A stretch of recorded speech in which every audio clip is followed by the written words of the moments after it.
দুষ্কৃতী তাণ্ডবে উত্তপ্ত দক্ষিণ ২৪ পরগনার পাথর প্রতিমা। পুড়িয়ে দেওয়া হয়েছে একাধিক দোকান, বাড়ি, পোড়ানো হয়েছে বিডিওর গাড়িও। কি কারণে দুষ্কৃতীরা এমন ঘটনা ঘটালো তারই তদন্ত শুরু করেছে পুলিশ।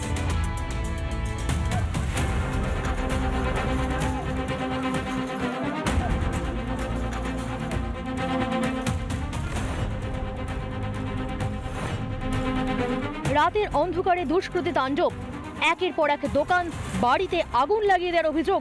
পুড়ে খাক পাথর প্রতিমার বিডিওর গাড়ি, দুটি মোটরসাইকেলেও আগুন। ঘটনাকে কেন্দ্র করে অগ্নিগর্ভ পাথর প্রতিমা।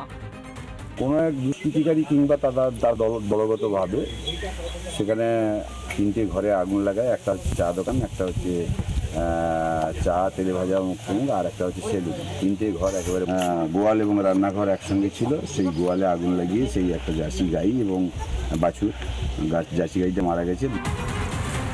রাতে হঠাৎ গোবিন্দপুর স্কুল মোড়ে একের পর এক বাড়ি পুড়তে দেখে হুড়োহুড়ি পড়ে যায় বাসিন্দাদের মধ্যে। আগুন নেভাতে হাত লাগান স্থানীয়রা। খবর দেওয়া হয় দমকলেও। গাড়িতে আগুন লেগে গেছে, কেউ লাগিয়ে দিয়েছে। গরু মারা গেছে, পুরো বাইক পড়ে গেছে, গোয়াল ঘর পড়ে গেছে। শুধু গোবিন্দপুর স্কুল মোড় নয়, বেশ কিছুটা দূরে গ্রামের ভিতরেও একাধিক বাড়িতে অগ্নিসংযোগ করা হয়। পুড়ে মারা যায় গোয়ালে থাকা গবাদি পশুও। ওখানে একটা বাড়ি আমাদের পাড়ায় ভিতরে পোড়ানো হয়েছে। রোডে 4টে দোকান, 5টা ছোট দোকান পুড়েছে।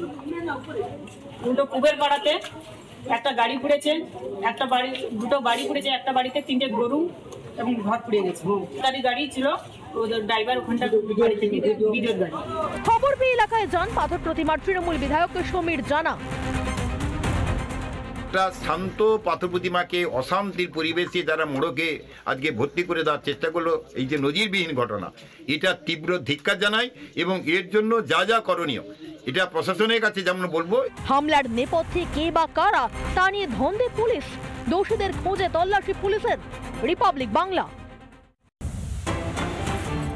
আর এই মুহূর্তে যে নানা ধরনের কন্টেন্ট দেখার জন্য লাইক করুন, শেয়ার করুন আমাদের ফেসবুক পেজ, সাবস্ক্রাইব করুন আমাদের ইউটিউব চ্যানেল। পাশাপাশি অন্যান্য ব্রেকিং নিউজের জন্য অবশ্যই চোখ রাখুন রিপাবলিক বাংলায়।